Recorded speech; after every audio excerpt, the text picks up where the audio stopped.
ये लग रहा है कि करोड़ों में इसमें ट्रांजैक्शंस हुआ ही होगा। तो खेलने वाला खिलाने वाला ऐसे कोई अलग तो नहीं है, हमारे लिए सभी वो ऑर्गेनाइज क्राइम के पार्ट ही है। छत्तीसगढ़ में महादेव बुक का मामला लगातार सुर्खियों में है। पिछली सरकार जब थी तब उस पर शह देने का आरोप लगा था, लेकिन अभी भी महादेव पर लगातार काम चल रहा है। महादेव बुक चल रही है। महादेव को लेकर नए नए खुलासे रोज हो रहे हैं।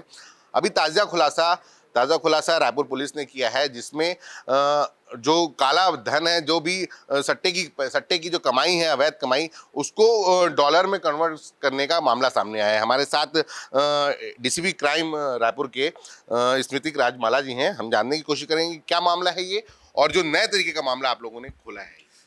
अभी एक्चुअली एक ऑनलाइन सट्टे के खिलाफ हम लोग लगातार सख्त कार्रवाई तो कर ही रहे हैं।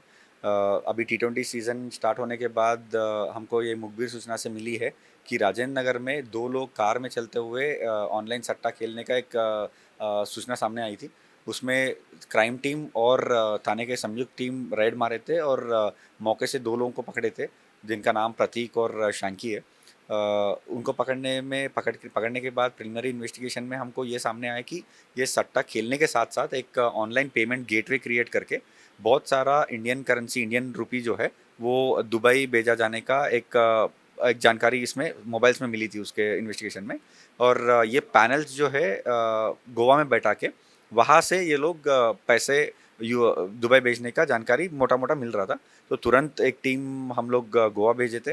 गोवा से 5 लोगों को पकड़ के लेके आए थे और उसी के एक गोवा से ही हमको 50+ मोबाइल्स और 430 म्यूल अकाउंट्स और काफ़ी डेबिट कार्ड्स, एटीएम कार्ड्स, वो सब चीज़ें गोवा से मिली थी। मतलब लैपटॉप्स और बैंक था जिस जगह हाँ आप लोगों ने हाँ एक बहुत बड़ा सेटअप बना के रखे थे। अपार्टमेंट्स जैसे फ्लैट्स रेंट पे लेके कुछ यंग लड़के लोगों को वहाँ पे रख के ये लोग यहाँ पे प्रतीक और शांकी वहाँ पे चला रहे थे गोवा में।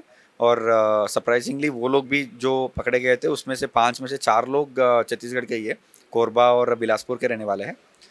तो उनको भी पकड़ के उनके मोबाइल्स में भी हम लोग देखे थे कि व्हाट्सएप ग्रुप्स और व्हाट्सएप कॉलिंग्स और ट्रांजैक्शंस ये सब देखने से मोटा मोटा अभी जस्ट पिछले कुछ महीनों में 40 लाख से ऊपर का Indian currency worth of USDT Dubai भेजा गया है। इसमें इनकम टैक्स की भी चोरी हो रही थी। जो टैक्स है डॉलर कन्वर्ट करने के लिए जो टैक्स लगता है उसकी भी चोरी हो रही वो है। क्रिप्टो करेंसी में बस वही प्रॉब्लम है कि इसमें कोई टैक्सेशन वगैरह अभी इंडियन लॉस इस मामले में क्लियर नहीं है।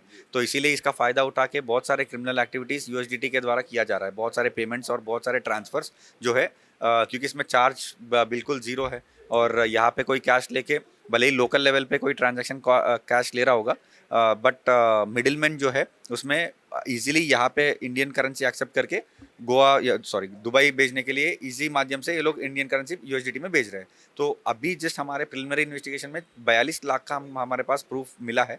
इसमें और फर्दर इन्वेस्टिगेशन में मेरे को ये लग रहा है कि करोड़ों में इसमें ट्रांजैक्शंस हुआ ही होगा।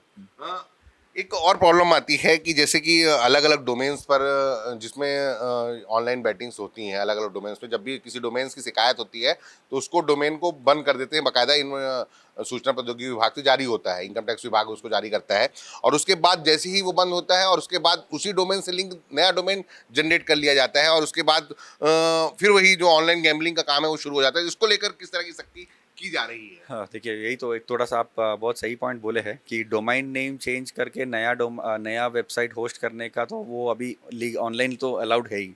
बट हम लोग लगातार ये कोशिश करें कि जो भी एक्सचेंजेस हमारे पास सामने जानकारी में आ रहा है उसको हम लोग तुरंत ब्लॉक तो कर दे रहे हैं, मतलब करने के लिए कार्रवाई स्टार्ट कर रहे हैं। बट जब तक ये जो बड़ा लिंक इसमें सामने नहीं आएगा, जो ये एक्सचेंजेस को क्रिएट कर रहे हैं और जिसको संचालन कर रहे हैं, अगर ये जब तक सामने नहीं आएगा तो कोई भी बैठ के कोई भी वेबसाइट तो होस्ट कर ही सकता है। तो अभी तक हमारे पास 3 एक्सचेंजेस इस वाले मामले में सामने आए हैं जिसको लेके ये लोग सट्टा खेल रहे थे और पैनल बैठा के पेमेंट गेटवे के माध्यम से ट्रांजैक्शंस कर रहे थे। बट जब इसमें आगे बढ़ेंगे और कोई बड़ा नेटवर्क कुछ बाहर आएगा तो कितने एक्सचेंजेस इन्वॉल्व है, किस माध्यम से ये लोग होस्ट कर रहे हैं, ये सब चीज़ें हम लोग एनालिसिस करके फर्दर कार्रवाई करेंगे। जिस तरह पेमेंट गेटवे की बात सामने आई कि पेमेंट गेटवे जनरेट करके QR कोड जनरेट करके पैसे लिए जा रहे थे और उसको एक पूरा बैंकिंग सिस्टम बनाकर काम किया जा रहा था, तो क्या किसी बैंक का रोल आया सामने, या बैंक कर्मचारियों का, अधिकारियों का, कि किस तरह से कोई उसको QR कोड का, कहीं ना कहीं QR जनरेट करने का काम वो बैंकों का होता है, तो उसको लेकर कुछ और जांच में सामने आया है?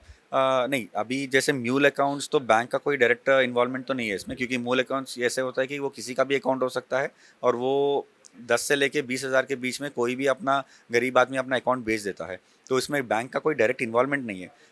रही बात ये अपना क्यूआर कोड की, इसमें जो यूएसडीटी और क्रिप्टो करेंसीज में जो ट्रांसफ़र हो रहे हैं, उसमें वो खुद एक ऑप्शन रहता है कि वॉलेट में उसका जो वॉलेट अलग अलग वॉलेट्स होते हैं, इसमें जैसे ट्रॉन स्कैन का वॉलेट यूज़ किया गया है। तो ट्रॉन स्कैन में क्या है कि मैं अगर रिसीव करना चाहता हूँ तो मैं रिसीव बटन दबाऊंगा तो मेरे मेरे लिए खुद एक क्यूआर कोड जनरेट हो जाएगा। तो मैं आपको क्यूआर कोड भेज दूंगा, तो उस इसमें आप यूएसडीटी भेज सकते हो। आप अगर आपके पास यूएसडीटी है तो आप उस क्यूआर कोड में भेज सकते हो। तो डायरेक्ट अभी क्रिप्टो करेंसी का यही एक खासियत है कि डायरेक्ट कहीं बैंक का इन्वॉल्वमेंट नहीं है और कोई भी कंट्री का डायरेक्ट इन्वॉल्वमेंट नहीं है।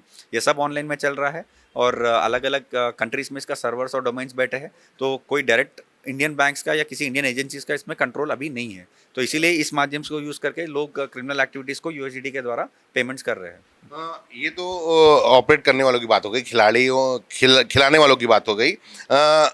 खिलाड़ियों पर क्या कार्रवाई होगी? खिलाड़ियों को लेकर भी कि जो खेल आईडीज लेकर जो खेल रहे हैं, उन पर भी कोई इस तरह की बड़ी कार्रवाई होने वाली है? क्या कोई अभियान चलने वाला है? खिलाड़ियों के ऊपर भी हम लोग लगातार कार्रवाई कर रहे हैं। जैसे अगर आप लास्ट 2-3 हमारे कार्रवाई देखेंगे तो खेलने वाले जो मास्टर आईडीज जो बांट रहे हैं उनको भी, उनके ऊपर भी कार्रवाई की गई है और इसके साथ साथ जो उनके आईडी लेके जो खेल रहे हैं उनका भी हम लोग साथ में कार्रवाई करके जेल भेजे थे। तो खेलने वाला खिलाने वाला ऐसे कोई अलग तो नहीं है। हम हमारे लिए सभी वो ऑर्गेनाइज क्राइम के पार्टी है और जुआ अधिनियम के तहत, सट्टा अधिनियम के तहत उनके ऊपर कार्रवाई की गई है। तो खेलने वाले के ऊपर भी कर रहे हैं, खिलाने वाले के ऊपर भी कर रहे हैं। जी, बहुत बहुत शुक्रिया। तो हमारे साथ थे स्मृतिक राजमाला जो डीसीपी क्राइम है, और इन्होंने नए तरीके का जो इनकी निगरानी में, इनके सुपरविजन में एक पेमेंट गेटवे का जो खुलासा हुआ, जो डॉलर के जो कमाई है, जो सट्टे की कमाई है, उसको किस तरह यूएसडीटी में कन्वर्ट करके क्रिप्टो करेंसी के जरिए उसे वहाँ विदेशों तक पहुँचाया जा रहा है, इसको लेकर एक खुलासा, बड़ा खुलासा हुआ और 7 लोगों की गिरफ्तारी हुई है।